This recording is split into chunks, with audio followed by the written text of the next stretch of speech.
ஜல்லிக்கட்டு இன்றைக்கி அரசியல் சூதாட்டமாக போய்க்கிருக்கு. ஜல்லிக்கட்டுடைய சூதாட்டம் தான் இன்றைக்கி நிறையா. 2 கார் கொடுக்குறாங்க, எங்களுக்குள்ளே ஒரு மோதலை உண்டு பண்ணுறாங்க.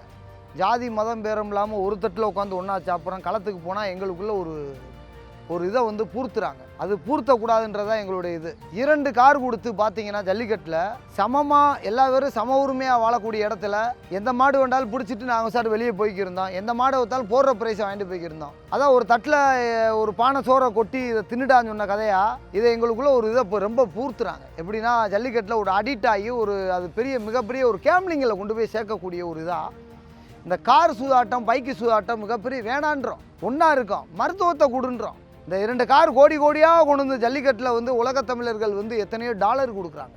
எதனால்? உலகத்தில் இருக்கக்கூடிய உலகத் தமிழர்கள் அங்கங்கே இருக்கக்கூடிய தமிழர்கள் வந்து இந்த ஜல்லிக்கட்டை பாரம்பரியத்தை பாதுகாருங்கள் சொல்லி அங்கே உள்ள தமிழர்கள் வந்து டாலராக கொடுக்குறாங்க. எத்தனையோ கோடிகள் கொடுக்குறாங்க.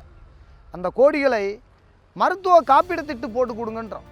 எத்தனை மாடுபிடி வீரர்கள் காயம்பட்டு ராஜாஜி மருத்துவமனையில் ரோட்டு மேலே காயம்பட்டு உயிரிழந்து கண்ணு போய் காது போய் உயிரிழந்து தன்னை பிள்ளை இழந்து இன்றைக்கி நடுத்தரில் நிற்கக்கூடிய காட்சிகளை பார்த்துருக்கோம். காயம்பட்ட மாடுபிடி வீரர்களுக்கு உயிரிழந்த மாடுபிடி வீரர்களுக்கு அரசாங்க வேலை கொடுங்கன்றோம். கள்ளச்சாராயம் குடித்தவர்களுக்கு அரசாங்க வேலை. இதெல்லாம் தமிழகத்தில் பார்த்தா மிகப்பெரிய ஒரு காமெடியாக இருக்கும். கள்ளச்சாராயம் குடித்தவனுக்கு வழியேக்க போய் கள்ளச்சாராயம் கொடுத்தவனுக்கு தலா 10 லட்சம்.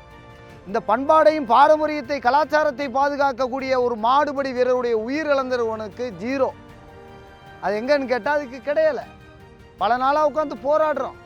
அரசாங்கத்திட்ட அன்பாகவும் கேட்டுட்டோம், போராட்டமும் பண்ணிட்டோம். எந்த ஒரு விடை தெரியாமல் தெரிகிறோம்.